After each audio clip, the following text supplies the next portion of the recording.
Et enfin, on va voir, on va passer en revue un peu Conway. Ah, d'ailleurs, je ne l'ai pas mis sur le cours, il faut que je le mette, là, je vais le mettre tout de suite. Je vais le mettre en même temps que je parle. Et,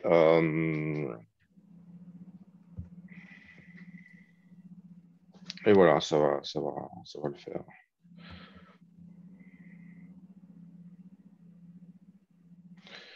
Donc le projet, il est dans la section projet, il s'appelle Colt Express.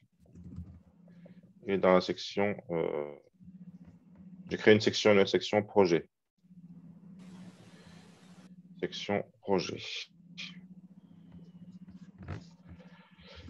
Voilà, donc vous pouvez le récupérer et le lire.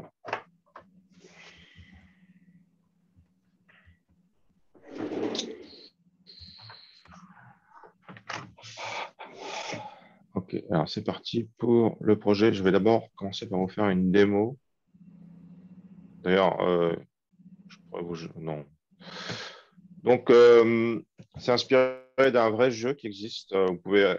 Alors, j'ai surfé en fait Colt Express et on tombe sur une vidéo qui explique les règles, qui est sympa. C'est fait par des jeunes qui vendent qui vendent le jeu. C'est un jeu de plateau, comme il y en a beaucoup. Donc, c'est toujours sympa de faire des vrais trucs. Donc voilà, quand vous lancez Colt Express, le corrigé par le prof, M. Thibaut Balapansky, se présente comme ça. Ça représente un train avec 5 wagons. Ça, c'est la locomotive dans laquelle il y a un shérif avec un magot. Monsieur, on voit pas votre Ah oui, écran. je suis bête. Ah oui, putain, je suis très bête. Merci de m'avoir interrompu. Euh, ouf, putain. C'est que je commence à me faire un peu vieux, moi, avec tous ces trucs-là. Je commence. Donc, je reviens sur Zoom, je fais Share Screen, Zoom Meeting, Share Screen, Desktop 2, Share. Voilà, donc là, vous voyez ce que je vois, ce qui est pas plus mal. Donc, quand on lance l'application du corrigé, voilà ce qu'on obtient. Alors, vous constatez que la vue, en fait, comprend 3 sous-vues. Une vue des commandes qu'on peut faire. Alors, on peut tirer, braquer, ce qui n'est pas pareil. Hein. Braquer, ça veut dire pointer un pistolet sur un passager pour lui piquer sa bourse. Et se déplacer, se déplacer. Et puis après, il y a une touche action, vous allez comprendre à quoi elle sert. Ça, c'est la vue des commandes. Ensuite vient la vue du train. Vous voyez ma flèche quand je la déplace. Ouais, si vous la voyez. La vue du train. Alors, le train, il y a 5 wagons. Le wagon de tête, c'est la locomotive. Attends, je vais faire un autre tête. Allez, c'est toujours plus sympa avec donc le wagon de tête avec le spotlight. C'est la locomotive et pour ça qu'il y a un magot dedans et il y a un shérif, un marshal. Dans les autres wagons, il y a des passagers qui ont des bourses et des bijoux qu'on peut essayer de piquer. Et puis il y a des bandits qui sont sur le toit. Chaque wagon a 2 espaces. Un espace sur le toit et un espace à l'intérieur. Le marshal ne peut pas aller sur le toit. C'est seulement les bandits qui vont. Donc, ils vont là-dessus pour se protéger du marshal. Et vous avez une troisième vue tout en bas, en fait, avec les 3 bandits. Et pour chaque bandit, combien il a de magots, combien il a de bijoux, combien il a de bourses. Ça vous permet de débugger. C'est très utile pour débugger aussi ces vues, d'accord? Parce que c'est quand même beaucoup plus pratique que de faire des affichages dans la console, d'accord? Alors, le chiffre qui est indiqué, ben, c'est la valeur en euros du truc, d'accord? Le magot, il a une somme fixe, les bijoux, ils ont une somme fixe, ils ont un prix fixe, et puis les bourses, ça peut varier. Donc, on vous a dit que dans chaque wagon aussi, qu'est-ce qu'il y a comme bijoux, c'est aussi pratique pour débugger parce que quand un bandit braque un bijou ou une bourse, eh ben, elle passe du wagon dans la poche du bandit. D'accord? Elle disparaît du wagon, elle apparaît dans le bandit. Ça, on peut voir, tout fonctionne bien. Alors, comment on joue à ce jeu-là? Alors, le train, c'est un peu le plateau de jeu. Dans le vrai jeu, il y a des jolis wagons décorés, tout ça, à pied. On joue en programmant, en essayant de réfléchir à une tactique. D'accord? Et là, tout en haut, en fait, ça, c'est une vue du contrôleur. Joueur 1, ordre 1. D'accord? C'est la première manip que va faire le contrôleur. Alors, il a envie de. Il peut essayer, par exemple, de descendre. Le bandit peut essayer de descendre, de braquer un bijou, de remonter. Là, il n'est pas obligé de remonter parce que le shérif, il est loin. Donc, on va faire un déplacement vers le bas. Ça, je clique sur déplacement vers le bas. Et là, il me met rien.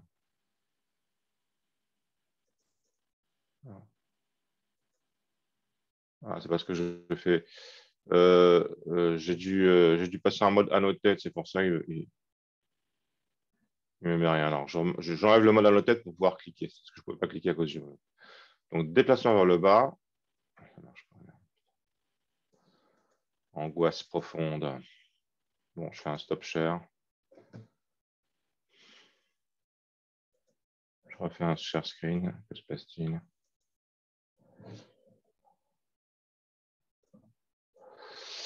Alors, je vois un déplacement vers le bas. Plouf. On a cliqué là. Braquage. Déplacement vers le haut. Bon, je vais relancer le truc là, ça merde. Je relance le truc. Vous êtes toujours en train de voir ma truc. Alors, il faut que je fasse des petites manips parce que. Vous voyez, euh, j'ai tous mes trucs dans le même machin. Du coup, faut une petite manip rapide. Sinon, ça merde. Cancel exclusion. Marque director. Voilà. Voilà. Bon, je relance Colt Express.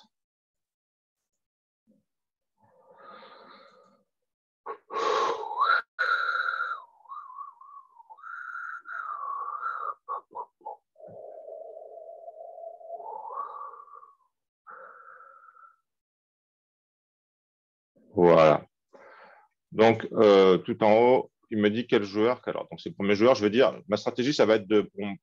J'imagine que je joue le bandit 1. Je vais dire, je descends en bas, je pique une bourse et je monte en haut. Donc, je fais déplacement vers le bas. Là, il me met ordre 2. Ça veut dire qu'il a bien enregistré l'ordre 1, d'accord? Je braque pour prendre un bijou. Puis je me dis, et puis je me dis, bah, tiens, je vais essayer d'en prendre deux. Non, je me dis, il n'y en a qu'un. Ça se trouve, les autres vont braquer aussi, donc je ferais mieux d'aller dans le suivant. D'accord? Alors, j'ai fait mes 3 actions. Maintenant, c'est le joueur 2, ordre 1. C'est le joueur 2 qui joue. Donc, je ne regarde pas l'écran, il joue tout seul, d'accord, avec ses cartes. Hein. Donc, le joueur 2, je dis, bah, tiens, il y a deux. Je vais peut-être aller plus loin parce que le joueur 1 va profiter du fait qu'il joue avant moi, il va appliquer les 2 trucs. Donc, il fait un déplacement à droite, un déplacement vers le bas, et là, il pique. Et là, il braque pour piquer la bourse. Puis le joueur 3, il se dit, tiens, j'ai piqué le butin du joueur 2. Donc, il se déplace vers le bas. Il se dit, je vais tirer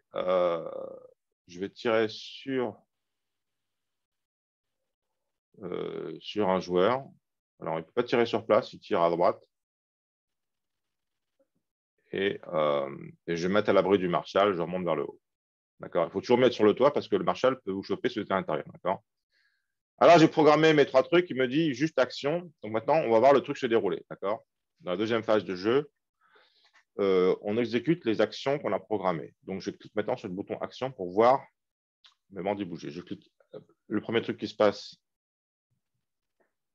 Ah, il a fait bouger le Marshall, d'accord? Le Marshall a bougé. Il bouge avec une probabilité aléatoire à chaque coup, le Marshall, d'accord? Donc là, il a essayé de bouger le Marshall. Il était dans la locomotive, il est passé dans le wagon de tête, là, dans le wagon juste derrière. Alors, je refais action. Il peut bouger n'importe quand, en fait. Là, c'est le bandit 1 qui est descendu en bas, d'accord? Le bandit 2, lui, il a essayé d'aller à droite. Et le bandit 3, il était déjà à droite, le bandit 3, en fait. Le Marshall a encore bougé, vers la gauche. Et le bandit 3, lui, ah non, il est dépassé. Ah, le Marshall a encore bougé. Il peut bouger plusieurs fois de suite, hein. Finalement, le bandit, oh, il a bougé 3 fois de suite, hein. Il bouge beaucoup, ce Marshall. Il est nerveux. Le bandit 3 ne trouve personne. Il a dû tirer, il a peut-être tiré, je pense. Il a tiré, mais je l'ai mal programmé. Je ne sais pas ce que j'ai parlé. Après, le bandit 1, il a pris une bourse. Vous voyez, la bourse, elle a foutu le tendu. Elle est disparue du wagon. Et maintenant, c'est le bandit 1 qui a. Alors, il a braqué un bijou, en fait. Il y a un bijou qui apparaît ici. Il est passé du wagon dans la poche du bandit 1. Finalement, le bandit 2 descend. Le bandit 3, le Marshall bouge. Le bandit 3 ne trouve personne. Je ne sais pas ce qu'il fait, le bandit 3, je n'ai pas bien compris. Ensuite, le bandit 1 se déplace à droite pour prendre le bijou. Le bandit 2 a braqué une bourse. Le bandit 3 tire, mais il n'y a rien à tirer. Il a tiré à droite, il n'y a rien personne. Ok, donc le prochain coup,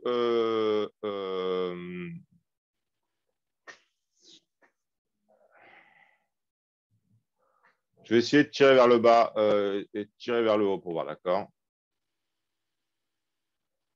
Donc le bandit 1,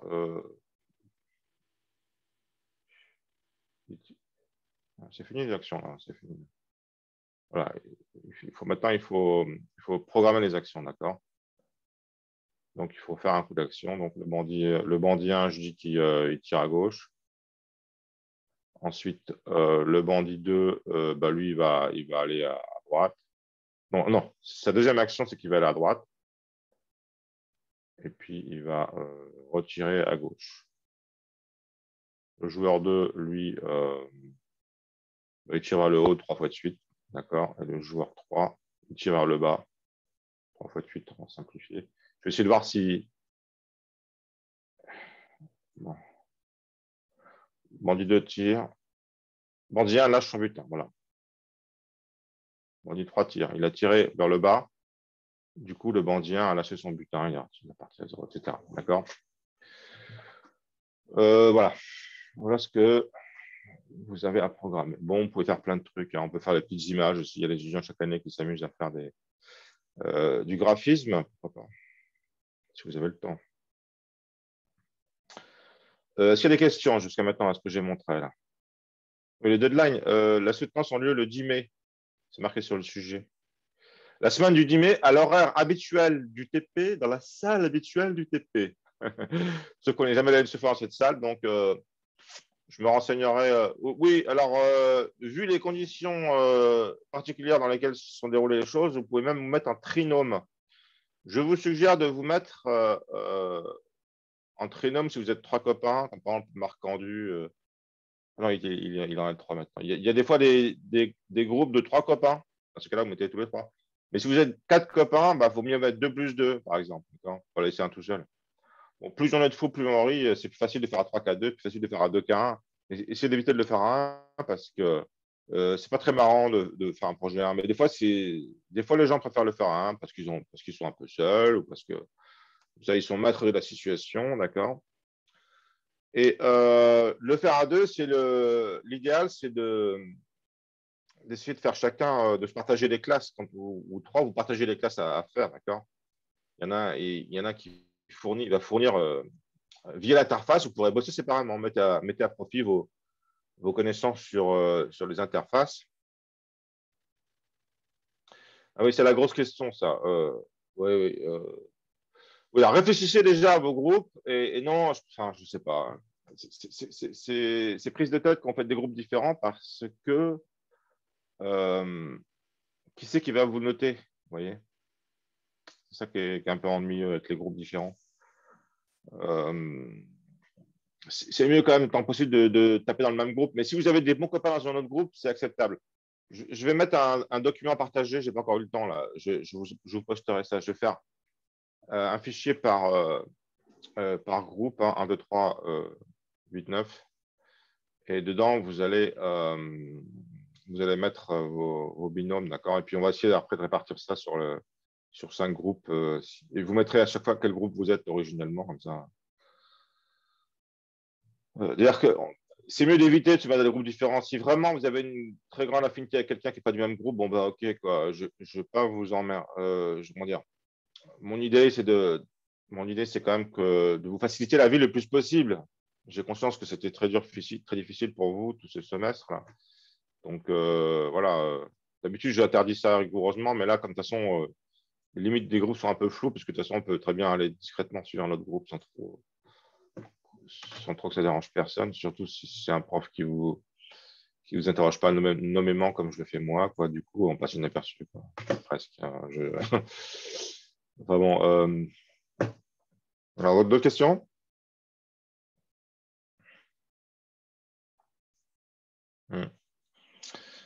Plus de questions. Alors, je continue la présentation. Donc, alors, cette séance de cours et la séance de TP de la semaine prochaine sont consacrées au projet, exclusivement. Donc, c'est bien de commencer dès maintenant, surtout que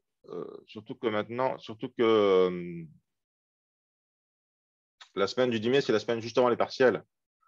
Donc, je vous déconseille d'attendre de bosser à dernier moment. C'est vraiment l'erreur à ne pas faire, ça. D'accord? Si vous commencez à bosser cette semaine, vous aurez des questions sur le projet que vous pourrez poser la semaine prochaine. C'est ça l'idée. Et après, vous avez les vacances pour faire le projet tranquillos, quoi. Enfin bon, il faut aussi vous reposer pour les vacances, effectivement. Mais oui, je vérifie un truc. Oui. Oui, en fait, il y a juste un TP la semaine des vacances, après les vacances, le 3 mai. Et après, c'est les soutenances la semaine suivante, hein, quand même. Donc, ouais. J'ai tout calculé mon cours pour vous faire en mesure de commencer à bosser pendant les vacances. Alors, vous allez travailler avec Git. Il y a un Git, c'est marqué dans le sujet. Bon, attends, je vais prendre le sujet. Je vais lire le sujet. Je vais garder ce truc devant, en fait. Je vais m'en servir pour illustrer. Ouais, je vais faire une lecture, un survol du sujet.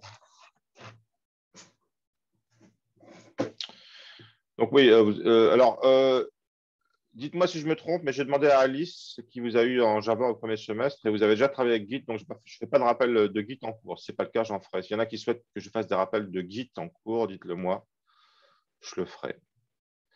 Git, ça va vous servir à bosser à plusieurs et ça va vous servir à ce que moi, je puisse aller voir votre Git. Vous allez m'autoriser à aller voir votre Git. Du coup, vous n'avez rien besoin de m'envoyer par email, d'accord? Le guide de l'université, parce que c'est facile de m'ajouter. Voilà, je pense que c'est mieux. Je ne vois pas l'intérêt d'aller ailleurs que d'aller ailleurs, d'accord?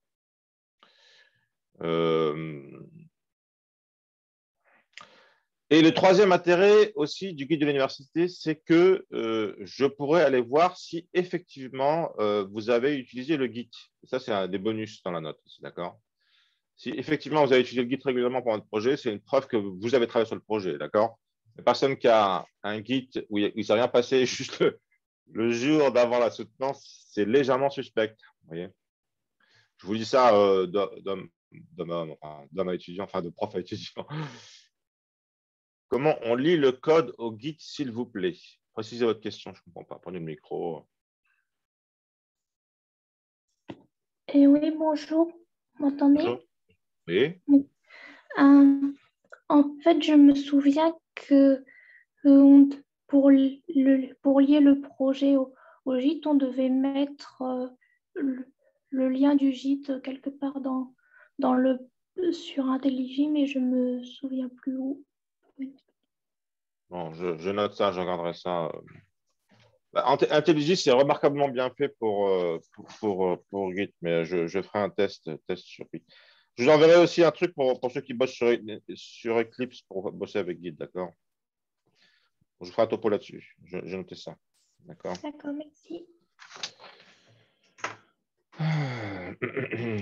Oui, pas beaucoup d'étudiants en fait réalisent l'importance de travailler sur Git. Enfin, pas beaucoup, je sais pas moi, peut-être un sur deux quand même, peut-être la moitié, hein. Mais c'est ça qui va vous permettre de bosser à plusieurs. C'est vraiment, c'est jouissif, quoi. Ça marche bien, surtout avec IntelliJ, mais ça marche bien aussi. Ça peut marcher aussi avec Eclipse, hein. Oui, c'est jouissif, ouais. C'est un peu bizarre comme façon de parler, mais oui, parce que ça marche bien. Euh, il me semble. Ouais. Ok, donc je fais une lecture du projet. Je n'ai pas encore fini de le rééditer. J'ai sans doute retourner le chercher encore et puis le modifier encore un peu. Donc là, je l'ai mis juste il y a 1 heure en me disant, bah, tiens, si vous voulez suivre la lecture en même temps que moi, ça fait pratique quand même, quoi. Donc je vous l'ai mis. Voilà. Alors, ça commence les sections, mais faites pas attention au numéro de section, hein. Donc, A2 ou A3, là, vous avez la reste du dit. D'accord, soutenance, tout ça. La semaine prochaine, c'est le TP projet. Il y a des consignes à la fin. Bon, les consignes, c'est...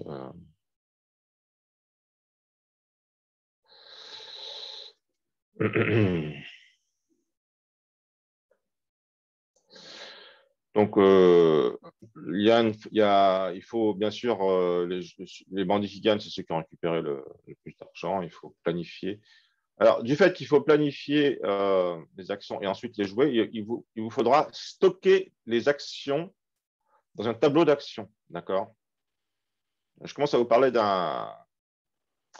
Mon but dans ce cours-là et dans le prochain TP, c'est de vous quand même un peu pré-mâcher le boulot. Enfin, pré-mâcher, c'est un peu exagéré, mais disons que vous ne soyez pas dans un état émotionnel catastrophé en vous disant, oh, c'est trop difficile, je ne vais pas y arriver. D'accord? On va le faire. Je vais faire tout mon possible pour arrondir les angles. Donc, il faut numéroter les actions, il faut les stocker dans un tableau, d'accord? Alors, ils peuvent être sur le toit ou à l'intérieur. Il y a 2 positions dans chaque wagon. Et on considère que la locomotive, c'est aussi un wagon comme les autres. Tout simplement, au début, il y a le chef qui est dedans, d'accord? Donc, quand on se déplace, on va dans le wagon à gauche, dans le wagon à droite, ou sur le toit, où on reste en étage. Sauf que c'est juste les bandits qui peuvent aller sur le toit. Donc, on peut, comme autre action, braquer un voyageur pour récupérer son butin, tirer sur un bandit pour lui faire lâcher son butin et lui piquer son butin ensuite dans un second temps. Il y a 3 sortes de butins, des bourses, des bijoux et un magot. Faut faire la part aussi des détails. Vous voyez, on vous dit une bourse vaut entre 0 et 500, mais ça, c'est un détail facile à régler, d'accord? Le shérif, il est présent à bord, il peut se déplacer, il tire sur les bandits, il tire sur tous les bandits qui se trouvent à la même position que lui. Donc, s'il rentre dans un wagon qui a des bandits, il tire sur eux a priori, d'accord? Et donc, quand ils sont tirés dessus, le bandit monte sur le toit direct, d'accord? Je n'ai pas illustré ça, j'aurais pu illustrer ça, je n'ai pas cherché à illustrer ça, mais ouais, s'ils se font tirer dessus, le bandit monte sur le toit direct. Alors, l'application sera organisée selon une architecture modèle, vue, contrôleur. Donc ça, dans ce cours-là, je vais vous parler de ça aussi, d'accord? Et on va voir un exemple de programme Java, conway.java, que je vais aussi vous mettre sur le cours, là, je n'ai pas encore fait. Et ce sera, vous repartirez de ce programme pour faire votre modèle vue contrôleur. D'accord? Vous ne ferez pas ex nihilo votre modèle vue contrôleur. Vous repartirez de conway.java. Pourquoi?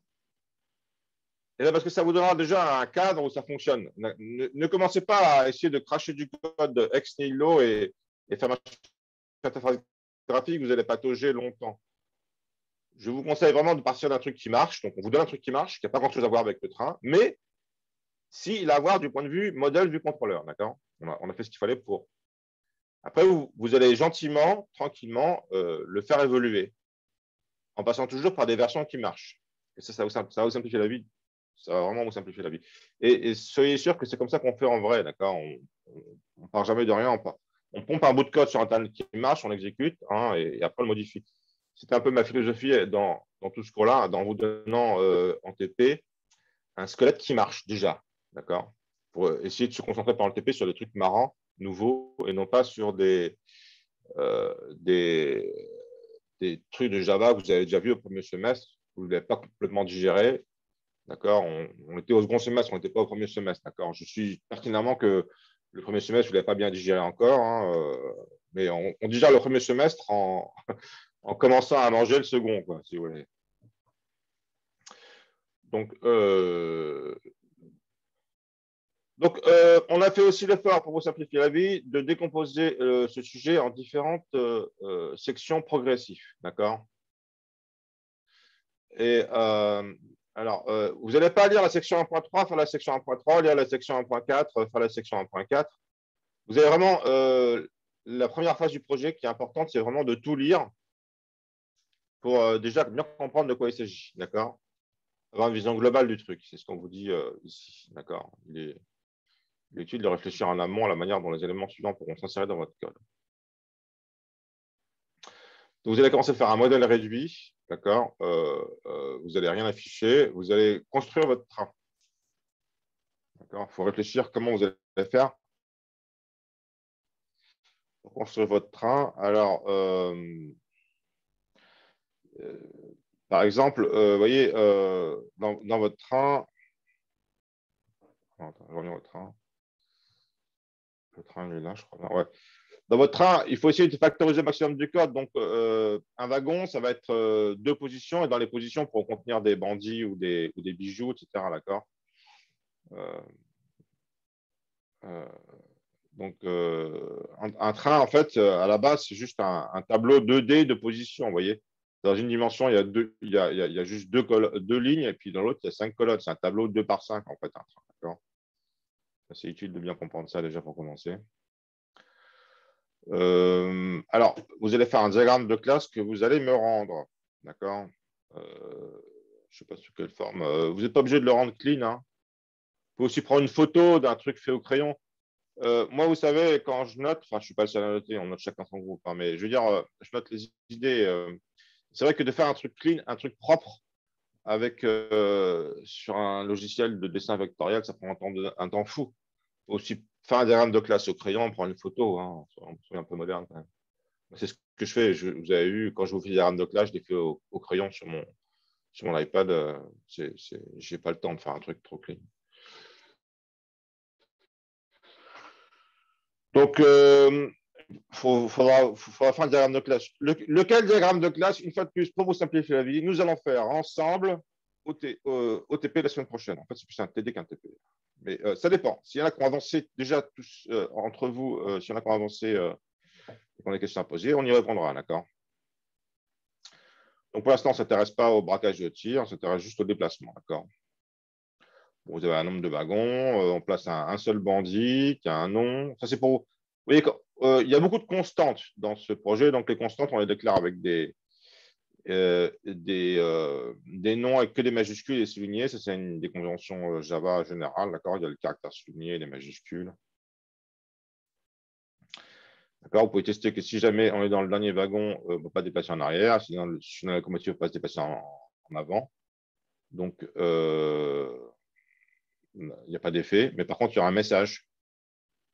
De même, si on va plus haut que le toit ou plus bas que le plancher, il n'y a pas d'effet. Et vous essayerez d'écrire les tests unitaires. Ce sera noté les tests unitaires aussi. Il y aura un bonus pour les tests unitaires. Le but du projet, c'est d'essayer au maximum de tous les éléments de bonne méthode qu'on vous a enseignés pendant ce semestre, que vous les mettiez en œuvre. Donc, une action unitaire, ce sera par exemple de placer un bandit dans la locomotive, de le faire avancer vers l'avant et de dire Wyatt et de vérifier que ça affiche bien le message. Wyatt est déjà sur le dernier wagon, il ne peut pas aller plus loin. Ou alors Wyatt est sur le toit, il ne peut pas aller plus haut. D'accord. Et dans cette première section, pour l'instant, vous n'allez pas vous coltiner l'interface graphique, parce que c'est quand même coton, ça. Vous allez juste faire un compte rendu sur la sortie standard. Votre but du jeu, là, pour l'instant, c'est juste de mettre en place le train, le plateau de jeu et puis les bandits qui se déplacent dessus. D'accord, c'est déjà pas mal. D'accord. Vous n'avez pas besoin à ce niveau-là de stocker les actions dans un tableau d'action. Les actions, ça peut être juste des méthodes de bandits qui se déplacent. D'accord. Alors, une indication importante, hein, ça vous sauve la vie, enfin, ça vous fait gagner des heures de boulot, ça se trouve. Hein, c'est que utiliser un type direction avant, arrière, au bas, ça va vous faire un code beaucoup plus facile à comprendre. Vous pourrez réutiliser ce type pour deux choses, aussi bien pour lorsque vous tirez, parce que quand vous tirez vers le haut, vers la gauche, vers la droite, vers le bas, d'accord, que quand vous déplacez. D'accord. Donc, tir ou déplace, ça va prendre un paramètre de type direction. D'accord. Et dans les deux cas, vous pourrez réutiliser du code qui vous dit ah, ben, si je suis dans tel wagon que je vais récupérer et je me déplace à gauche, je vais récupérer le wagon qui est à gauche. D'accord. Pour m'ajouter dedans et m'enlever du wagon où je suis. Mais pareil, si vous tirez à gauche, vous récupérer le bâton de gauche. D'accord. Pour descendre le bandit, enfin, pour que le bandit qui est à gauche lâche son butin. D'accord. Donc, comme ça, vous allez pouvoir faire un code beaucoup plus propre. Et de plus, ça a un avantage aussi, l'avantage suivant. On l'a pas fait de Java au premier semestre en IDDX, Fabrice Nemo. Ah oui, c'est les gens qui sont en LDD. Oui, bah oui. Oui, bah, j'ai compris ça un peu pendant le cours que j'ai fait, le premier cours que j'ai fait, vous avez fait Java. Donc, oui. Donc, l'autre intérêt pédagogique du type direction, c'est un type énuméré qu'on n'a pas beaucoup utilisé ça, voire jamais. Donc, vous allez pouvoir l'utiliser. D'accord. Vous irez voir. Type énuméré, c'est facile. C'est juste une façon explicite d'utiliser un nombre entier variant parmi un nombre de valeurs fixes. D'accord. Le type direction, en fait, il prend les valeurs 0, 1, 2, 3 quelque part. Seulement, au lieu d'écrire 0, 1, 2, 3, vous écrivez avant, arrière, au bas. Du coup, vous l'écrivez dans votre code. D'accord. Du coup, ça fait un code beaucoup plus clair. Vous voyez, si par exemple, je vais dans le corriger, je fais CTRL F avant.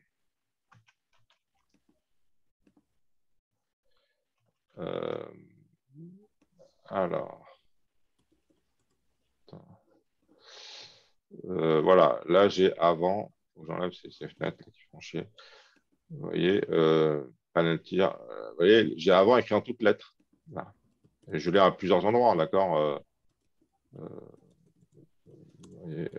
Switch direction. Si c'est avant, ben, je récupère le wagon avant. Sinon, je récupère un wagon après. Vous voyez, c'est pareil pour arrière, d'accord. Donc, vous ne pouvez pas imaginer à quel point ça va vous simplifier la vie, d'accord. Donc, vous voyez, pour faire référence à la valeur avant, il faut faire direction point avant après. Le nom du type énuméré, c'est direction, d'accord. Et la valeur du type énuméré. Voilà. C'est une parenthèse sur le type énuméré que je vous fais parce que on n'a pas encore fait ça. Admettre. OK, donc je reviens sur le sujet. Vous me dites si je parle trop vite. Voilà. Je remets le chat. OK. On peut leur désigner une direction sous la forme direction. C'était marqué dans le sujet, j'aurais pu le lire. Alors, une fois que vous avez fait ça, vous avez quand même déjà fait une partie importante du projet. Et en fait, l'idéal, ce serait que vous arriviez à la 1.4 pour la semaine prochaine. Mais bon, je ne vais pas vous presser non plus, hein, parce que vous aurez des questions à me poser. Donc, pour commencer à avoir le modèle animé, vous allez ajouter une vue avec seulement pour l'instant deux parties, d'accord. Un panneau d'affichage où on voit s'afficher le train et puis le bouton action qui effectue la prochaine action du bandit. Les actions, elles seront prédéterminées, d'accord. Mais seulement quand vous avez une suite d'actions, il vous faudra une classe abstraite action de laquelle héritent toutes les actions possibles. Parce que tout de même, vos actions elles seront déjà dans un tableau, d'accord? Donc après, ça voudra dire que dans vos actions, il y aura une méthode exécutée que vous allez exécuter quand le bandit va vouloir les exécuter, d'accord? Euh, euh, donc, vous n'allez pas saisir les actions, vous allez prédéterminer une suite d'actions. Alors, vous n'êtes pas obligé de faire comme ça, peut-être, hein, mais non, on peut aussi écrire les actions explicitement. Je ne sais pas. L'affichage doit être mis à jour à chaque déplacement. Alors, pour ça, vous allez utiliser le mode modèle vue contrôleur. C'est-à-dire que quand vous effectuez une action du bandit, ça modifie le modèle. D'accord? Donc, il faudra le notifier. D'accord? Vous aurez. Donc, je vais faire un baratin là-dessus. Je vais faire le cours là-dessus, juste dans pas longtemps. Mais avant de faire le cours, j'explicite un peu tout le projet parce que j'ai réfléchi à la façon dont je structurais mon cours et je pensais qu'en fait, c'était préférable de d'abord partir du projet parce que ça a un côté un peu excitant, un peu, comment dire, c'est le point d'assemblage un peu de tout le cours, le projet finalement. Donc je pars du projet, d'accord? Donc en fait, à chaque fois, il faudra faire un Notify Observer, d'accord? Les observers, c'est les vues, ils observent les vues, d'accord? Et quand vous allez faire Notify Observer, en fait, vous allez notifier à la vue qu'elle fasse un affichage, un repaint. Ça va déclencher la méthode repaint, peindre à nouveau, et ça va réafficher. Donc, on va voir donc dans la deuxième partie de ce cours que le découpage d'un code entre les classes qui servent à l'affichage, où il y a tout le code qui fait l'affichage, et les classes qui modifient le modèle avec les entrées-sorties tapées par l'utilisateur, ça permet de beaucoup simplifier les choses. D'accord? Moi, la première fois que j'ai fait un Java assez gros, je n'étais pas au courant de ce truc-là, et mon Java, il est emmerdé. Ça, c'est vraiment un truc utile. D'accord? On sépare le code qui affiche du code qui modifie le modèle. Vous voyez, dans ce train, il y a quand je modifie, quand je clique action, les bandits se déplacent dans le train, les bijoux foutent le camp, ils se déplacent aussi de la poche du bandit, du wagon dans la poche du bandit, il se passe des choses dans le modèle, d'accord? Ça, c'est du code.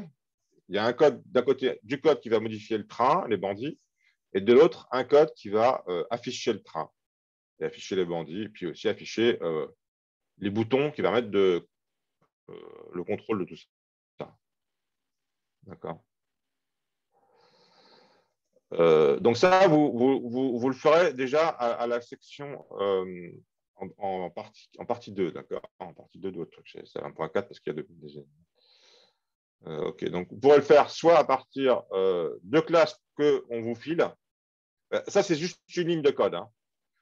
Donc mon cours va commencer par vous introduire ces deux classes, Observer, Observable, et Notify Observer. Soit vous pouvez... soit vous pouvez utiliser la bibliothèque standard de Java qui est deprecated, mais enfin, ça marche encore. Hein. Si vous utilisez l'observable de Java, il vous dit, il gueule un peu, il vous dit c'est deprecated, d'accord mais vous voyez, si je fais vue train, implement observer, ça c'est l'observer de Java, c'est pas l'observer du cours. Et donc il y a un trait qui dit, parce que c'est deprecated, mais c'est pas grave, ça marche quand même. Alors, si je vous introduis l'observable, un nouvel observable dans le cours de tout à l'heure, c'est parce que c'est simplement de bien comprendre ce que ça fait, c'est tout. C'est un objectif pédagogique, d'accord donc, vous pouvez utiliser soit l'un, soit l'autre. Ensuite, vous commencez à faire des choses un peu plus... Ça, c'était l'entrée en matière. Ah merde, les numéros ne sont pas bons, ça serait le 1.5. Bon, c'est pas grave. Donc, vous ajouterez les butins et le Marshall. Donc, on précise qu'il y a différentes sortes de butins, d'accord, etc. Donc, on vous précise comment se déplace le Marshall, etc. qui se passe quand le marché atteint une position du bandit. Le bandit lâche tous ses bijoux, se déplace vers le toit. Ah non, il lâche un des butins seulement. Ce n'est pas tous. Le butin est ajouté dans le wagon d'où est-ce qu'il est parti, etc. Et on continue à chaque fois à ajouter sur la sortie standard le compte-rendu de l'événement. Le but d'afficher sur la sortie standard, c'est que vous avez deux façons de débugger. Hein. Vous avez une façon graphique et une façon textuelle. Ça va vous aider parce qu'il est possible qu'en fait, la façon graphique ne marche pas bien. Donc, dans un premier temps, je pense que vous allez caler votre truc sur les messages textuels. D'accord, la version graphique, ça va être plus pour la soutenance que vous allez passer. Et pour vous, quand vous allez finir le projet, que vous allez pouvoir jouer avec, ce sera plus sympa que ça va rendre possible des démos, d'accord? Parce qu'en textuel, on ne s'imagine pas comment est le train. Le graphiste, comme il affiche tout le train, il rend possible de faire des démos, d'accord? Pour ce qui est de débugger, au départ, le textuel va vous être très utile. OK. On vous dit aussi qu'il faut afficher tout ce que possèdent les bandits. Donc, c'est la vue bandit. D'accord? Ça, c'est cette vue-là, la vue des bandits. Donc, vous voyez, la vue du jeu se décompose en sous-vues. Vue des bandits, vue du train. Et ça, quelque part, ce n'est pas la vue du jeu, c'est la vue des boutons de commande. C'est encore autre chose. Et ça, l'action qui est ici, c'est encore autre chose, c'est la vue du contrôleur. Ça vous dit où est-ce qu'on en est dans la saisie des actions. Il y a un contrôleur qui fait ça. Hein, faut bien, j'en fais un petit coup. Hein. Quand on fait des déplacements, il ne marche plus. Il arrête de marcher. Pourquoi.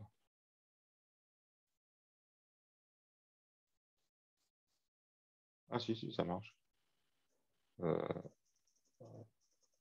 Si, ça marche. Après voilà, joueur 1, ordre 2, joueur 1, ordre 3, etc. Joueur 2, vous voyez, il y a une séquence, hein, on va s'afficher ici. Là. Donc, après, faire toutes les actions, puis après, pour revenir là, d'accord. Bon, ça a merdé là, je crois. Peut-être le jeu est fini. Ah oui, la partie est terminée. Et personne n'a gagné, les scores c'est 0 partout. Il faut repérer la partie est terminée quand on a fait 3 tours, par exemple. Ok, donc ensuite, alors après, là, il faut que, toujours avec un seul bandit, donc on parlait justement du contrôleur, hein, ça passe par deux états. Il y a deux états, il y a deux macro-états, l'état où on planifie, l'état où on joue. D'accord. Mais à chaque fois, c'est vous qui faites progresser l'action. D'accord. L'action ne progresse pas tout seul. On pourrait faire différemment. On pourrait dire quand ça joue, on voit les bandits jouer tout seuls, pas besoin de cliquer. Mais ce serait pas pratique, ça jouerait trop vite ou pas assez vite. D'accord. C'est quand même pratique de pouvoir cliquer au fur et à mesure pour faire avancer l'action. Comme ça, l'action avance au rythme que vous souhaitez. D'accord. Vous cliquez sur le bouton action.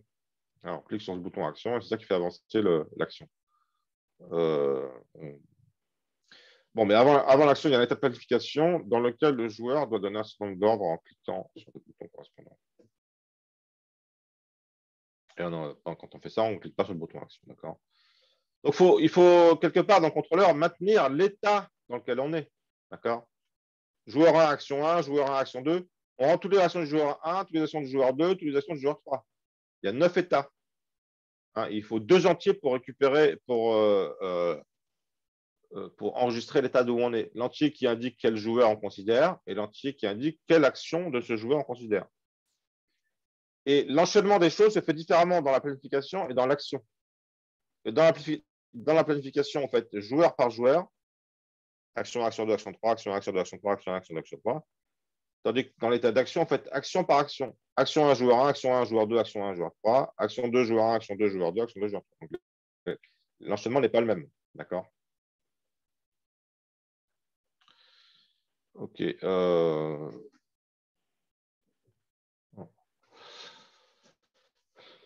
Donc, le panneau de commande a affiché une ligne de texte voilà, pour se retrouver. C'est pour ça que se retrouver en haut, là, on a un truc qui indique quel joueur joue. D'accord. Pour se retrouver, savoir si on n'a pas ça, on ne sait pas trop qui c'est qui va jouer quand on programme un truc. D'accord.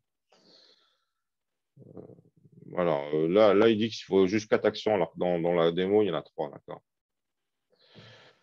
Donc, ce n'est pas ce prochain cours-là, c'est ce cours-là que je vais vous préciser comment marche le contrôleur. Je vous ai déjà précisé un peu. Hein. Je vous ai déjà précisé un peu, mais c'est lui qui orchestre tout. C'est lui qui orchestre tout le jeu, d'accord. C'est-à-dire que un truc qu'on a du mal à comprendre, en fait, c'est que dans le programme principal de ce truc-là, ça va consister à lancer 3 vues et point barre, en fait. Après, il ne se passe rien. Et ça surprend toujours, moi, ça m'a toujours surpris aussi ça. Vous lancez, dans le programme principal, vous lancez les 1, 2, 3, 4, 5 vues, d'accord. Et après, c'est fini. C'est fini. Et pourquoi c'est fini? Parce que c'est l'utilisateur qui va faire progresser les trucs. L'utilisateur, il va cliquer. Bon, je relance le truc parce que là, il est scotché. Là, je vais le relancer.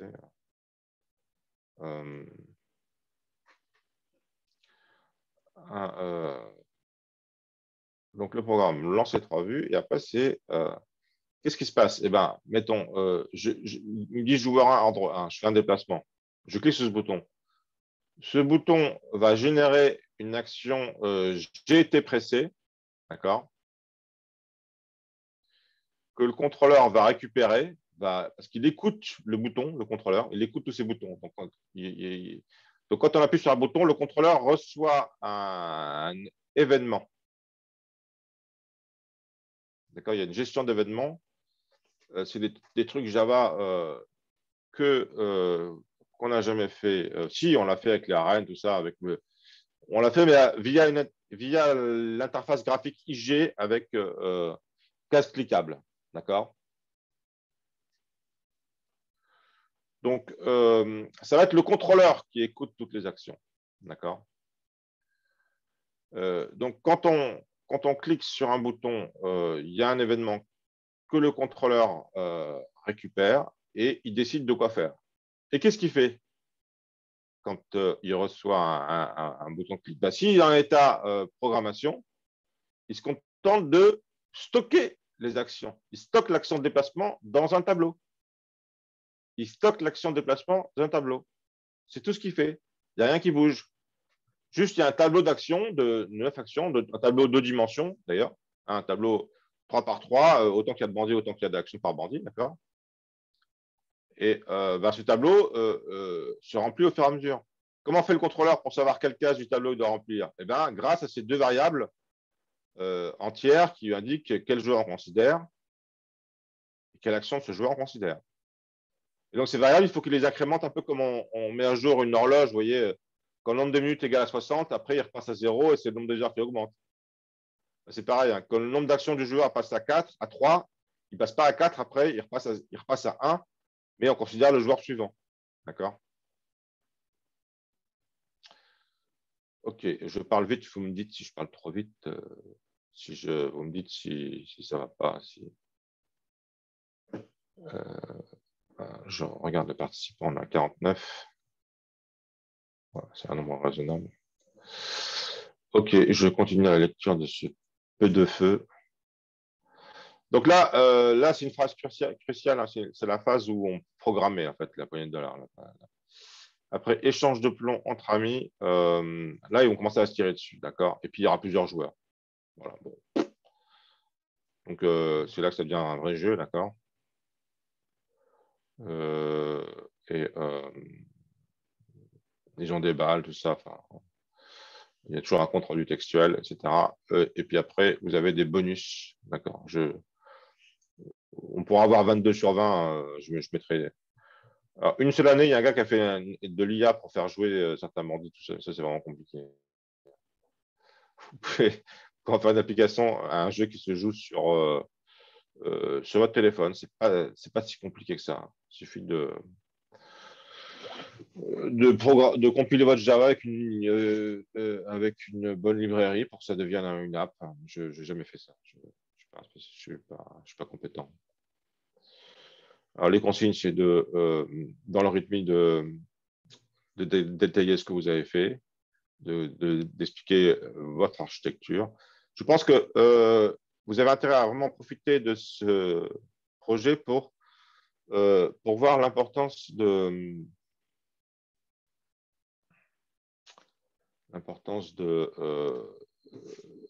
diagramme de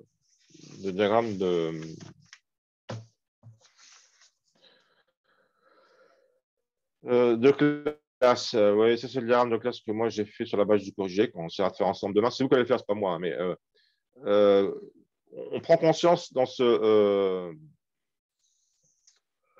à quel point d'avoir ça, ça permet de voir clair. Une fois que vous avez ça, vous pouvez pisser du code si vous voulez, rapidement. Mais c'est ça qui est difficile à mettre en place, d'accord?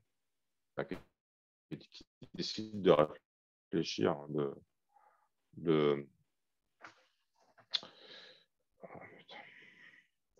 Ok, je reviens sur le sujet.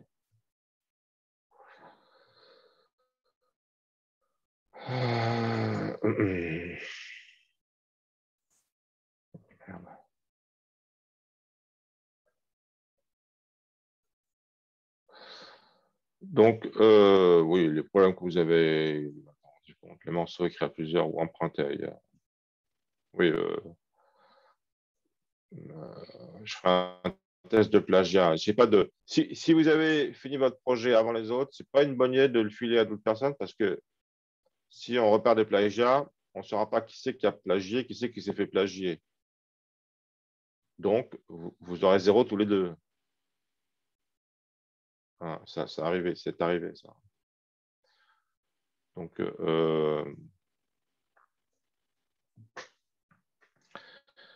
alors, et puis en plus, il y a un autre truc aussi, c'est que du code, moi ça m'est arrivé de mettre 0 aussi hein, en soutenance.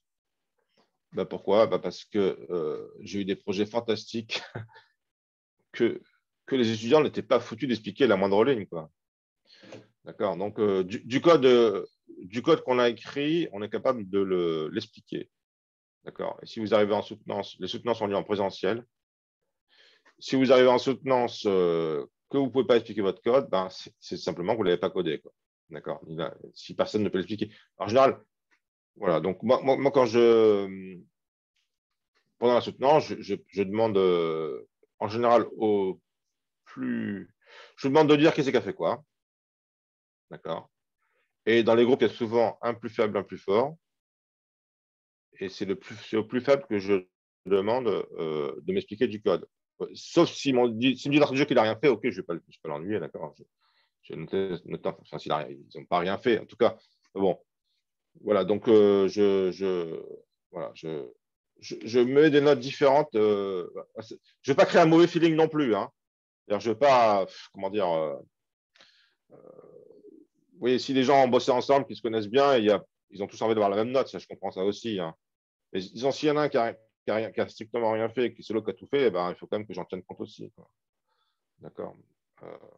Donc, on peut très bien, voilà, très bien avoir un peut très bien avoir 20 sur 20 et puis l'autre, à moins de la moyenne, c'est possible. Faut vous intéresser au projet, intéressez-vous. Voilà, c'est de participer d'une façon ou d'une autre. Hein. Au moins comprenez-en le contenu. Ça, c'est vraiment le minimum. Vous faites un README dans le... Ok, bon, j'ai fini avec le... Est-ce qu'il y a encore des questions?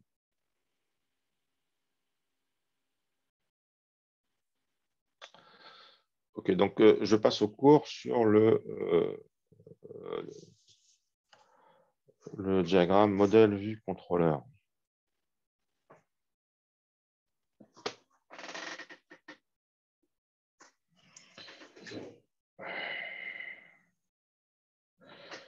Ok.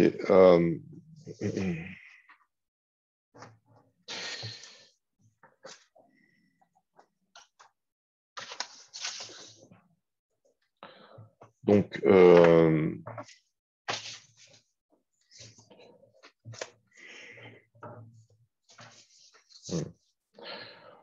va d'abord considérer un exemple simple, très simple, pour lequel j'ai préparé le diagramme de classe. Je l'ai fait sur mon iPad, là, je peux vous montrer, ça va marcher, ça se trouve, je viens de le recopier.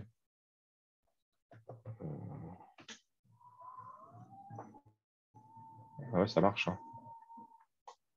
Bon, ça, c'est le diagramme du fichier que je vais vous filer, donc Conway, le jeu de la vie.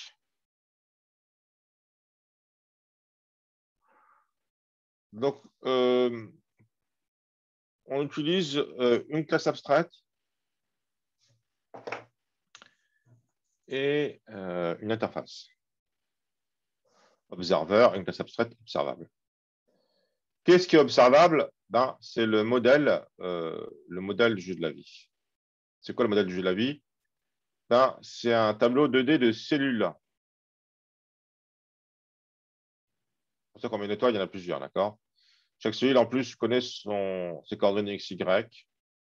Elle a principalement deux méthodes, une pour calculer un état suivant, évalue, et une autre pour prendre cet état suivant, évolue. On fait les choses l'un après l'autre. C'est-à-dire qu'on commence par itérer sur toute la grille, évalue, et ensuite on itère sur toute la grille, évolue.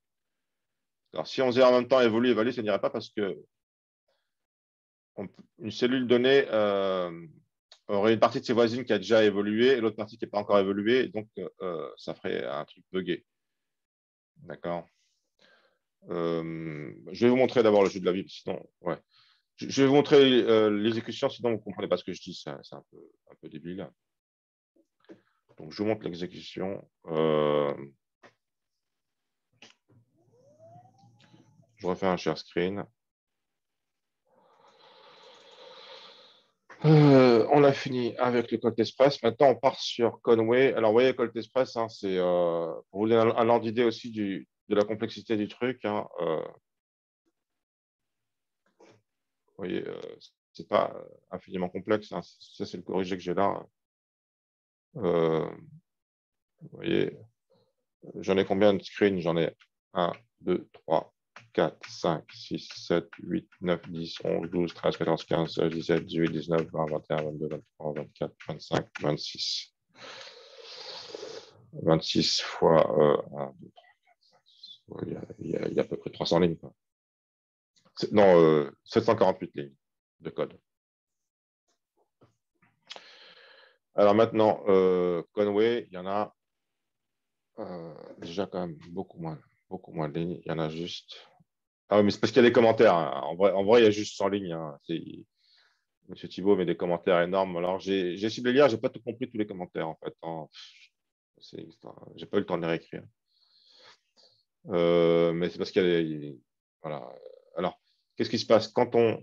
Donc, ça, c'est le fichier dont vous allez repartir, Conway, pour faire la deuxième partie de votre projet, pour faire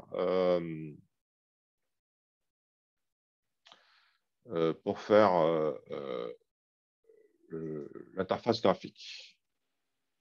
D'accord.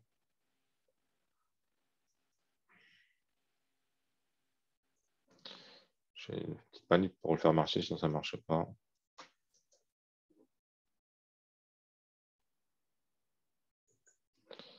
Ok, donc Conway, vas-y.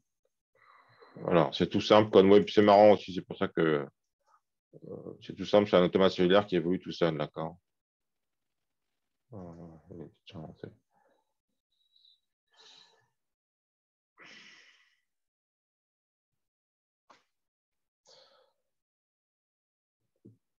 Donc, vous avez un automate cellulaire. En fait, chaque cellule dépend de ses voisines. D'accord. Donc, l'état suivant, donc on doit compter le nombre de voisins. D'accord. Si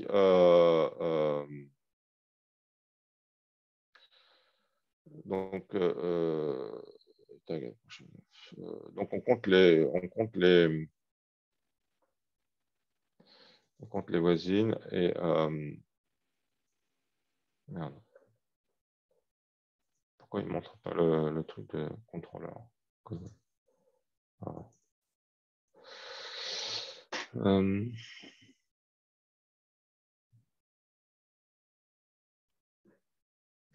Et si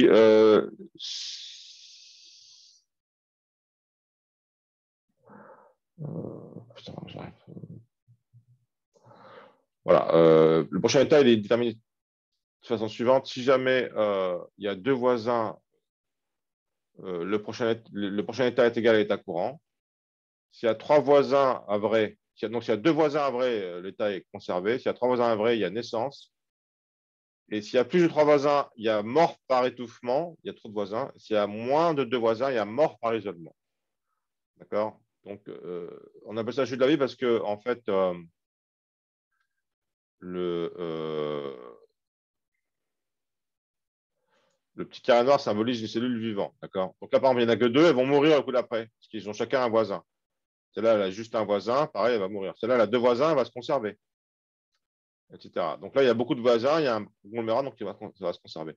Donc en fait, on appelle ça jus de la vie parce que quand on regarde le truc évoluer, on a l'impression que c'est vivant, d'accord? Et pour faire évoluer le truc, donc, il fait appuyer sur un bouton, ce bouton-là, et ça calcule pour chaque carré, ça calcule l'état suivant dans un premier temps. Après, pour chaque carré, ça remplace par l'état suivant, d'accord? Donc, vous allez voir la prochaine configuration, il y a plein de cellules qui en foutent le camp, d'accord? Il ne reste plus que des vivants dans le voisinage où il y avait beaucoup de trucs. Donc, il y a un gros écrémage parce que la configuration initiale est aléatoire. Et donc, mais après, ça se stabilise vers des trucs et il se passe des choses qui persistent dans le temps, vous voyez. Des trucs qui se reproduisent et tout, ça ne s'arrête pas. Ça fait une sorte de truc assez marrant. Il y a un truc qui est stationnaire. Là, il y a un truc qui évolue, qui se déplace, vous voyez. Là aussi, c'est stationnaire. Celui-là, il fait un coup horizontal, un coup vertical, vous voyez. Le carré, qu'est-ce qu'il fait? Il ne bouge pas non plus. Celui-là, voilà. Au bout d'un moment, vous voyez, ça. Bon. Bon, il y a des trucs qui disparaissent assez rapidement, puis il y a des trucs qui, quand même, vivent longtemps. Il y a des trucs qui oscillent. Et, en fait, on arrive sur des attracteurs assez rapidement. Alors, si on a du bol, on peut arriver sur des trucs qui cyclent et qui ne s'arrêtent jamais. Vous voyez.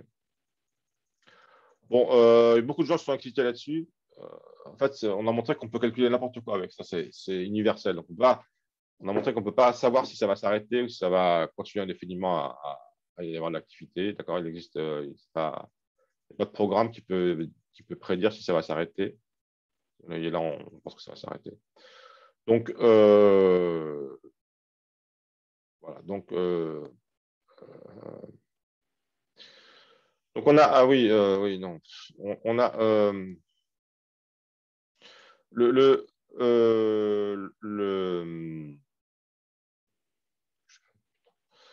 le programme de Conway commence par déclarer l'interface et la classe abstraite observer et observable. L'interface observer, donc, c'est ce qui est implémenté par les vues qui font l'affichage, d'accord? Elles ont un seul truc à réaliser pour avoir cette interface, c'est une fonction update qui met à jour l'affichage. Elle fait un repaint, en gros. Hein. Elle fait un repaint. Alors, la façon dont elle fait le repaint, vous irez voir, c'est bien spécifique. J'ai peut-être le temps de vous montrer après. Ouais. La façon dont elle fait un repaint, c'est bien spécifique. En fait, elle utilise des fonctions graphiques que vous devrez aussi utiliser. Hein. Donc, par exemple, vue grille. Vous voyez, c'est quoi le update du vue grille? C'est repaint. Et il est où le repaint? Surprise, il est nulle part. Il n'y a pas de méthode repaint là-dedans. C'est-à-dire que la méthode, c'est paint component graphique G. D'accord? Et G, c'est là-dedans qu'on va faire tout ce qui est graphique. On va utiliser ce G. En fait, c'est un truc prédéfini graphique. D'accord? Parce qu'en fait, vue gris, elle implémente, elle extend JPanel. JPanel, elle déclare une méthode abstraite qui est paint component. D'accord?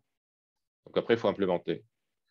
Et G, c'est un type assez compliqué, d'accord, sur lequel vous pouvez faire du graphisme en passant G. Donc, en fait, c'est dans G, vous allez passer G de partout pour pouvoir modifier l'affichage. C'est G que vous allez afficher, d'accord.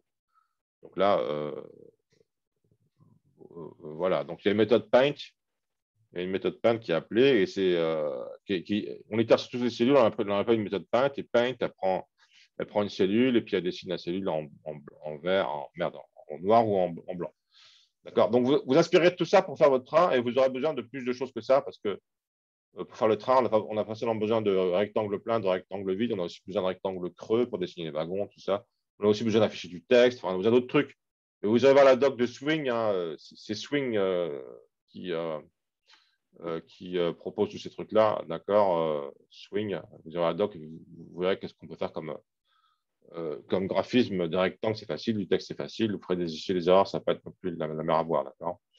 Donc ça, c'est pour Observer. Observer, c'est les vues et elles ont un update qui appelle, sans que vous le sachiez, sans passer par vous, qui appelle un repaint et qui appelle un paint component. Voilà. C'est ça que vous avez besoin de savoir pour ce qui est des vues. Maintenant, il y a aussi, alors, pour le coup, une classe abstraite observable. D'accord. Qu'est-ce qui est observable? Eh bien, c'est le modèle. Modèle, vue, contrôleur. On a parlé des vues. Maintenant, on parle des modèles. D'accord. Alors, et voilà le code, les 3 lignes de code qu'il y a besoin pour être il y a juste 3 lignes de code. C'est ça qui est marrant dans l'observable, c'est qu'on s'attend à avoir un truc super compliqué. Ben non, c'est juste 3 lignes de code. Alors, j'explicite ce code parce qu'il y a aussi une méthode basée sur ce code. D'accord. Alors, tout d'abord, il y a un attribut qui vous dit un truc qui est observable, il a des observeurs qui l'observent. Ah oui, l'observable. Ce qui est observable, c'est qu'il y a des gens qui l'observent. Ça, c'est des observeurs. D'accord. Les observeurs, c'est quoi? C'est des gens qui implémentent la méthode update. Donc, quand on construit l'observable, pour l'instant, au moment où on construit, il n'y a pas d'observeur, et puis après, on ajoute des observeurs. D'accord. Donc, dans mon train, qu'est-ce qu'observait mon train? Les vues train. Qu'est-ce qu'observait les bandits? La vue bandit. Qu'est-ce qu'observait la contrôleur? La vue contrôleur, etc. Et après, il y a la vue des boutons qui est une vue spéciale. On va voir pourquoi. Donc, OK. Donc, au début, on n'a pas d'observeur, on les rajoute au fur et à mesure. D'accord. Donc, la vue gris de Conway va ajouter la grille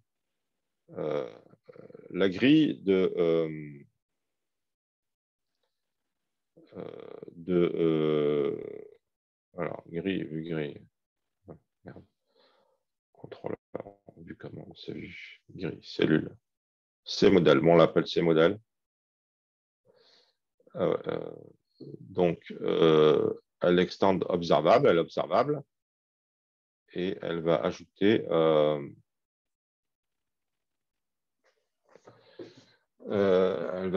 donc ah non, c'est la vue gris qu'elle ajoute, je pense. Et on va. Voilà, c'est la vue gris. Voilà. La vue gris, donc, on l'initialise avec le modèle qui l'observe. Et il dit observable, ajoute-moi dans tes observateurs. Observable, ajoute-moi dans tes observateurs. Je suis observateur. Ah oui, j'observe. C'est-à-dire que j'affiche. Celui qui affiche, celui qui observe, parce qu'il affiche ce qu'il voit, d'accord. Donc, quand il passe le modèle, il dit au modèle, c'est une méthode publique, à l'observeur, c'est une méthode publique, il dit au modèle, ajoute-moi entre les observateurs. Ça, comme ça, la grille, lorsqu'elle se modifie. Donc, alors, ce que je n'ai pas dit encore, j'aurais dû le dire un peu plus tôt, c'est, excusez-moi, je bouge le code tout le temps, ça vous donne le tourner peut-être.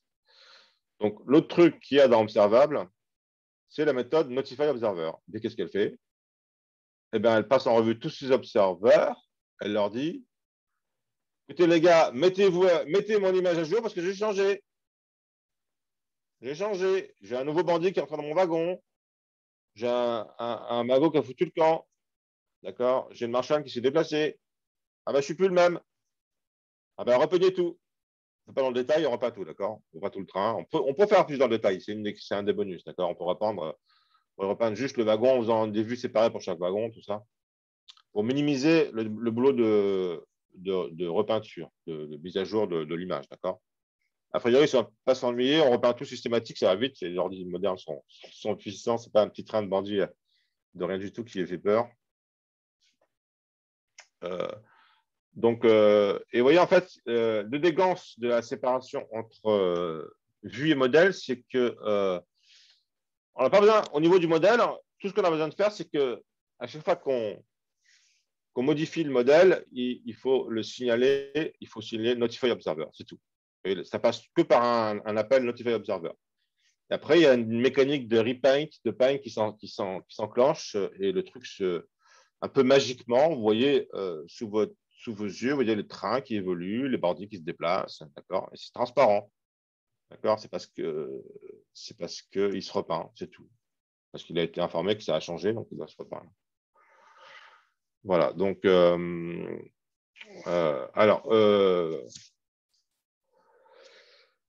alors après ça, le dernier truc, il me reste un quart d'heure. Hein, le truc qu'il faut que je vous informe, le truc qui est difficile à comprendre, c'est le contrôleur. Modèle, on l'a vu le modèle, pour Colt Express, c'est le train avec les bandits et le shérif et les butins. C'est ça, tout le modèle, toutes les données du monde, tout le monde dans lequel on circule. Pour Conway, c'est juste une grille de cellules. D'accord. Après, il y a la vue. Pour Conway, c'est la vue de la grille. Pour Colt Express, il y a la vue train. On sépare la vue train, la vue du bandit, la vue des commandes. Il y a aussi la vue des commandes et la vue du contrôleur. Parce qu'il y a un contrôleur pour le train. Alors, pour le Conway, il n'y en a pas. On a quand même fait un, histoire de commencer à vous mettre sur la bonne voie, d'accord. Mais il n'y a pas de contrôleur. Donc, pourquoi il n'y a pas de contrôleur? Parce qu'il n'y a pas d'état de contrôleur. C'est réduit à son simplicité. Il n'y a pas d'état. Il y a toujours un seul état. S'il y a un seul état, il n'y a pas d'état, d'accord. C'est comme s'il n'y a pas d'état, s'il y a un seul état. Pas besoin de mémoriser un état parce que c'est toujours le même. D'accord. Donc, quand on est dans le bandit, il y a d'abord deux gros états, c'est l'état de planification, l'état de jeu. Puis dans chacun de ces états, il y a aussi quel joueur est en train de jouer et quel joueur on programme et quelle action. Vous voyez, donc finalement, il y a 18 états en tout. 3 x 3 plus 3 x 3. D'accord. Alors, donc, alors, c'est la vue commande. Vous voyez, on fait là où les choses plus difficiles se passent, c'est dans la vue des commandes. Ce n'est pas juste une vue, les commandes. La vue des commandes, ça inclut aussi un mécanisme de circulation d'informations. Quand j'appuie là, qu'est-ce qui se passe quand j'appuie là? Mais ça déclenche l'évolution. D'accord, j'appuie sur le bouton, ça déclenche un truc. D'accord. Et ça, c'est le contrôleur, c'est le boulot du contrôleur. D'accord. Le contrôleur va écouter tous les boutons. D'accord. Il va recevoir, et à chaque fois qu'on pousse un bouton, il va interagir avec le modèle pour faire évoluer le modèle. Là, son interaction est très basique. D'accord. C'est-à-dire, alors, déjà, le contrôleur, pour ça, il implémente Action Listener. Et qu'est-ce que ça veut dire? Ça veut dire qu'il faut qu'il ait une méthode Action Perform. D'accord. C'est une interface où il y a l'interface d'Action Listener, elle propose la méthode Action Perform. D'accord. Elle prend un event. Il y a plusieurs actions event possibles. Il y a, par exemple, quand vous appuyez sur une touche de clavier, c'est aussi un action event. D'accord. Mais là, en fait, il y en a alors, on pourrait regarder qu'est-ce qui se passe en vrai, d'accord. Quel est le bouton qui a été pressé? On peut le savoir hein, dans Colt Express. On peut le savoir hein, si je fais CTRL F, Action Perform. Merde, Action Perform.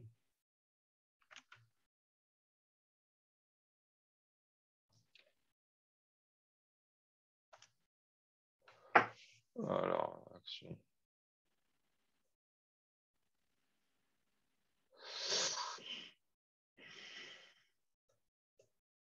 Attends, je vais dans le contrôleur en direct. Contrôleur, plof.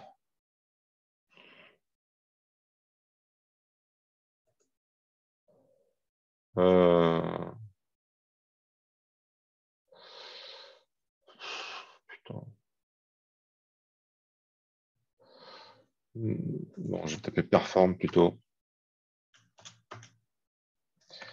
Performed.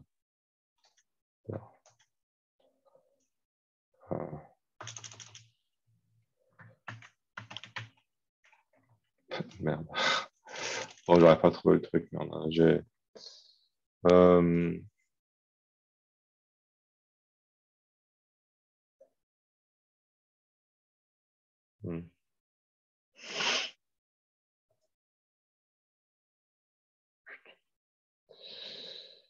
Bon, je n'ai pas trouvé ce que je cherche, c'est pas grave. Bon, il y a un endroit où dans ce code, je ne peux pas trop compter de code non plus. Il y a un endroit où dans ce code, donc, bon, je reviens sur Conway. Donc, on traite les action events. Putain, ça fait chier. Action event. Je devrais pouvoir le trouver quand même, ce truc-là. Non,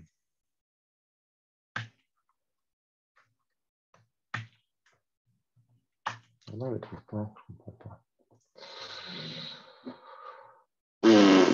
Bon, je ne peux pas browser sur le corriger quand même trop longtemps parce que de pomper le corriger, ça m'ennuie.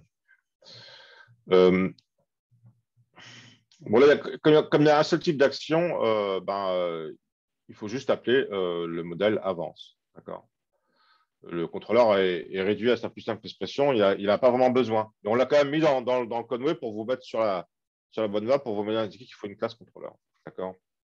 Donc, j'ai préparé un peu la structure de classe de Conway pour mettre en relief avec la structure de classe dont vous aurez besoin, dans votre projet. Alors,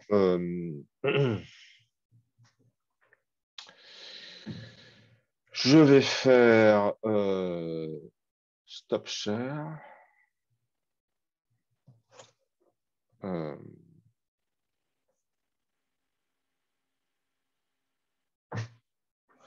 Donc,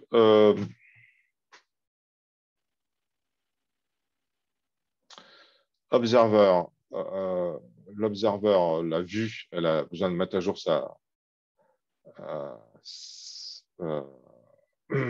de faire un repaint, d'accord. Donc, vue gris, ça implémente un observer. Le modèle s'appelle cmodèle dans Conway, ça implémente observable. La vue gris doit consulter le modèle pour faire son repaint, suivant si la case de la grille et l'état est vivant ou mort, ben, elle va afficher un carré noir, un carré blanc. Donc, on va consulter le modèle. D'accord. Le modèle, c'est un tableau de cellules. D'accord. Et puis, il y a la méthode avance qui fait avancer le modèle. Et le contrôleur, qu'est-ce qu'il fait? Le contrôleur, eh ben, alors, il est en relation avec la vue commande. C'est ça qui est important. D'accord. Parce qu'il écoute, la vue commande, c'est tous les boutons qui vont être commandés. D'accord. Pour le Conway, c'est ridicule, c'est juste un bouton qui fait avance. Par contre, pour Colt Express, c'est une chier de boutons qui vous permettent de programmer la prochaine action. D'accord. Il y a autant de boutons que d'actions. Il y a 4 déplacements possibles, 4 tirs possibles. Donc, il y a 8 boutons. Et puis, il y a braquage. Ça fait 9 boutons. D'accord. 4 tirs, 4 déplacements, plus braquage. Donc, tous ces boutons, ils sont écoutés par le contrôleur. D'accord. Dans la phase de planification, ça crée un enregistrement d'une action à un tableau. Puis, dans la phase d'action, ça exécute l'action en différé. D'accord. Et pour exécuter, voilà. Donc, pour exécuter ces actions, le contrôleur a besoin du modèle. Là, il a juste besoin, pour Conway, il a juste besoin d'exécuter avance. Par contre, donc là, ici, j'ai fait le même truc. J'ai fait le même dessin, mais avec... ça, c'est pour Conway. Et puis après, j'ai fait le même dessin, transposé le même truc. Pour vous, ce que vous devrez faire, c'est-à-dire...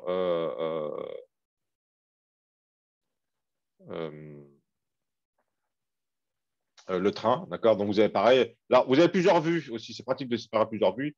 Donc, il y a la vue train, la vue modèle, d'accord. Vous avez... le jeu aussi, on le décompose, d'accord. On peut décomposer le jeu. Le jeu, c'est un train, des bandits, tout ça, d'accord. Donc, pour ce qui est, donc c'est le même schéma que tout à l'heure, sauf que ce coup-là, le contrôleur a sa raison d'être, D'accord? Il écoute. C'est marqué écouter là. Écouter, c'est marqué ici. Il écoute la vue les boutons de la vue des commandes. D'accord? Donc, voilà. Voilà. Et suivant ce que disent les boutons, il va influencer sur le jeu. Alors, pas dans la phase de planification. Dans la phase de planification, il ne va pas influencer sur le jeu. Il va juste localement stocker ses actions. Le tableau d'actions à stocker va être local au contrôleur, d'accord? C'est qu'ensuite, quand on passe dans la phase d'action, qu'il va modifier le jeu, d'accord? Lequel, à chaque modification, à chaque fois qu'on bouge le jeu, chaque fois qu'on bouge un bandit, chaque fois qu'on tire tout ça, hop, ça déclenche Notify Observer et la vue est modifiée. D'accord. OK. J'avais un super tableau, là j'ai un nouveau dispositif, j'ai un super tableau, j'avais prévu de faire des gros dessins là-dessus, là. Bon, enfin bon, il faut que je baisse mon truc. En fait, j'ai pas eu le loisir de m'en servir trop. La prochaine fois. C'est le dernier cours et pour la dernière semaine d'après les vacances, on fera un soutien à la place du cours, on fera la. D'accord. OK. Alors, je remets. Excusez-moi, j'avais enlevé mon chat. Là, je n'ai pas vu s'il y avait des questions tout à l'heure parce que j'ai deux écrans, dont un qui est assez éloigné que je n'arrive pas à lire. Des fois, bah oui, on utilise Swing pour l'interface graphique, bien sûr. Bien sûr. Donc, c'est une question de Amaury. Vous avez d'autres questions?